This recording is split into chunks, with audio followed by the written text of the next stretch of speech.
Back to my channel Pranati official. কেমন আছো তোমরা সবাই? আশা করছি ভালো আছো, আর আমিও কিন্তু ভালো আছি। তো গাইস, তোমাদের জন্য কিন্তু আমার আরও একটা নতুন ব্লগ ভিডিও নিয়ে চলে এসেছি। তো আজকে বিকেলে দিদি আর আমি মিলে ঠিক করলাম আমাদের এখানে একটা পার্ক আছে, মানে এই পার্কটা এখনও কমপ্লিট হয়নি, তো সেখানেই যাব প্ল্যান করেছে। আর এখানে যাওয়ার সময় দেখো আমাদের এখানে দুর্গাপুর ইস্কন মন্দির, আর এই যে এই রাস্তাটা, সত্যি কথা বলতে এতটা সুন্দর লাগে না এই রাস্তাটা। আর এই গরমে এই রাস্তাটা দিয়ে যাওয়ার মজাটাই কিন্তু আলাদা। আমি যখন স্কুলে পড়তাম এই রাস্তাটা দিয়েই কিন্তু স্কুলে যেতাম। তো গাইস, এখন কিন্তু আমরা চলে এসেছি একদমই ফ্রন্টে, মানে যে পার্কটা আছে, তো পার্কের একদম সামনে চলে এসেছি। মানে এখান থেকেই পার্কটা শুরু, আর এইখানে কিন্তু বড় বড় দুটো ডাইনোসর আছে। তো এখন আমি ঠিক করলাম যে এখানে আমি উঠবো। আর দেখো, উঠতে গিয়েই আমি পড়ে যাচ্ছিলাম, তো ভাবলাম যে উঠবো না, কারণ ওঠার আগেই বাধা পড়ে গেল। তারপরে বললাম যে না, আমি তো এর আগে অনেকবারই চেপেছি, কারণ এই পার্কটা কিছুদিন আগে, মানে কিছু বছর আগে আনকমপ্লিট হয়ে পড়েছিল, তো তখন এসে এখানে চাপতাম।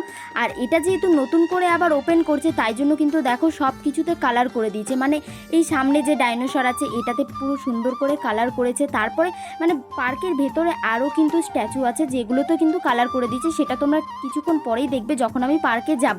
তো দেখো, এখন কিন্তু আমি ওপরে উঠে গেছি, আর এখান থেকে দেখতে জাস্ট ওয়াও লাগছিল, মানে এতটা সুন্দর লাগছিল না। আর এটার ওপরে চেপে না আমার সেই পুরনো কথাগুলো খুব মনে পড়ছিল। মানে তখন ছিল 2017-তে এটা পার্কটা নতুনই তখন ওপেন হয়েছিল, তো তখন এত আসতাম, বলতে গেলে রোজই আসতাম। আর দেখো, দিদি এখানে কিন্তু ফোনটা নিয়ে আস্তে আস্তে ওপর দিকে উঠে আসছে। তো দিদিকে বললাম যে না না, তোকে উপরে আসতে হবে না, আমি নিচে নামছি।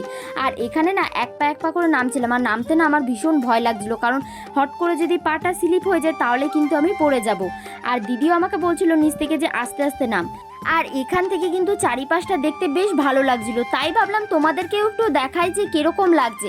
আর দেখো, দিদি এখানে দাঁড়িয়ে দাঁড়িয়ে কি ভাবছে কে জানে, তো ও নিজের মনে ভাবছে, আর আমি দেখো এখন নিচে নামছি। বলতে গেলে আজকে না আমার মনটা একটু খারাপই। কেন খারাপ সেটা তোমাদেরকে একটু পরেই বলছি, তার আগে এখানে চারিপাশটা তোমাদেরকে দেখাই।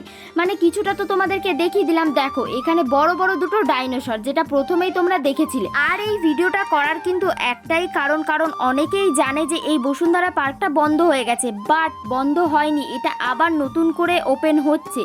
আর এখানে কিন্তু আমি একদম প্রথম থেকে তোমাদেরকে দেখাই। দিদি অলরেডি কিন্তু অনেকটা চলে গেছে, আর এখন কিন্তু আমিও চলে যাচ্ছি। তো ওইদিকে কিন্তু ক্যামেরাটা ভালো আসছিল না, তাই আবার এখান থেকে শুরু করলাম। আর আজকে আমার মন খারাপের কারণ কিন্তু এই একটাই, ক্যামেরাটা এত বাজে আসছিল, সেটা তোমাদেরকে কি বলবো। মানে পুরো ঝাপসা ঝাপসা কালো কালো, কেন কে জানে। মানে অন্য দিন কিন্তু এরকম আমার হয় না, বাট আজকে কি হয়েছিল কে জানে। মানে আমি বাড়ির থেকে ভিডিওটা শুরু করেছিলাম, বাট বাড়িতে এত কালো কালো আসছিল, আর কেমন মানে ঝাপসা ঝাপসা আসছিল, যার কারণে আমি ওই পার্টটা দিইনি তোমাদেরকে, রাস্তা থেকে ভিডিওটা তোমাদেরকে দিয়েছি।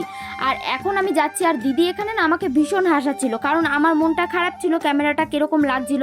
দিদি বলছিল যে না না, এখান থেকে কিন্তু বেশ ভালোই আসছে। একবার তো ভাবলাম যে এই ভিডিওটা আর আপলোডই করব না, তারপরে বাড়িতে এসে ভালোভাবে এডিট করার পর দেখলাম যে না, মোটামুটি ভালোই লাগছে, তাই ভাবলাম তোমাদের সাথে শেয়ার করে দিই। আর এখানে কিন্তু আরও একটা গেট হবে, এখনও কিন্তু গেটটা কমপ্লিট হয়নি। তো দিদিকে আমি বলছিলাম এখানে গেটই হবে, তো দিদি বলছিল যে হ্যাঁ এখানে গেট হবে।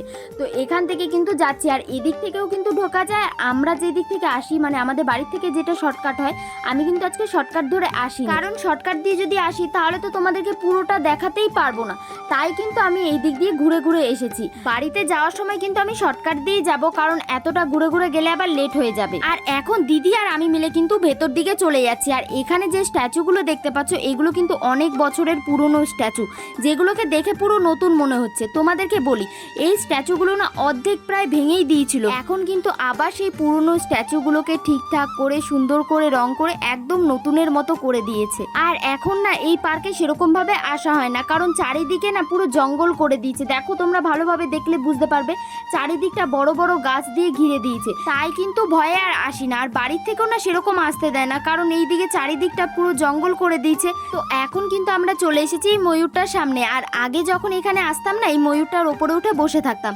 তো এতদিন পরে যখন এসেছি, তো দিদিকে আমি বললাম যে একবার আমি এই ময়ূরটার ওপরে উঠবো। দিদি বললো যে হ্যাঁ ওঠ। আর এখানে না উঠতে গিয়ে আমার সাথে যেটা হলো, মানে আমি এখানে এতবার ওঠার চেষ্টা করছিলাম, আর কিছুতেই না উঠতে পারছিলাম। আর এই ময়ূরটার গায়ে হাত দেওয়ার সাথে সাথে আমি যেন মনে হলো হাতে ছ্যাঁকা খেলাম, কারণ ময়ূরটা না খুব গরম ছিল। আর এখানে দেখো, উঠতে গিয়ে একটুর কারণে আমি পড়ে যাচ্ছিলাম, কারণ অনেক দিনই হয়ে গেছে এর ওপরে আমি চাপিনি। আর প্রথমত আমার এই ড্রেসটার জন্য কিন্তু আমি এর ওপরে চাপতে পারিনি।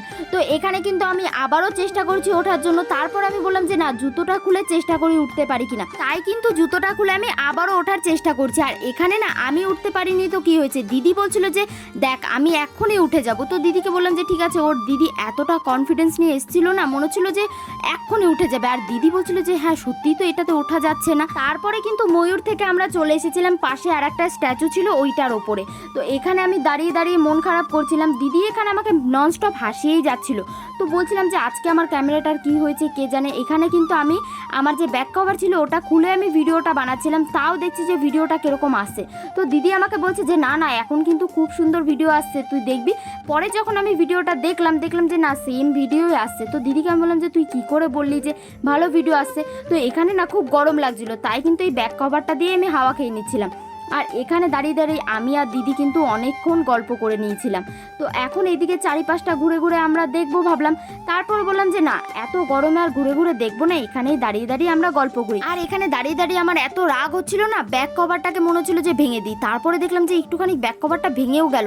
দিদিকে বললাম যে দেখ নিজেই নিজে সর্বনাশ করি আমি কিরকম।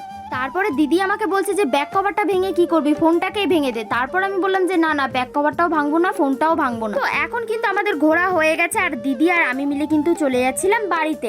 আর এখান থেকে না এই সূর্যটা দেখতে না খুবই সুন্দর লাগছিল।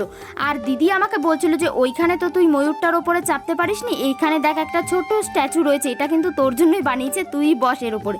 তো দিদির কথা মতো কিন্তু আমি গিয়ে এটার ওপর বসে পড়েছি। আর দেখো তোমাদেরকে তো বললামই যে আজকে আমার ফোনের কি হয়েছে কে জানে, ক্যামেরাটা যেন কিরকম কালো কালো লাগছে। তো দিদি এদিক থেকে এসে ভিডিওটা বানাচ্ছিল।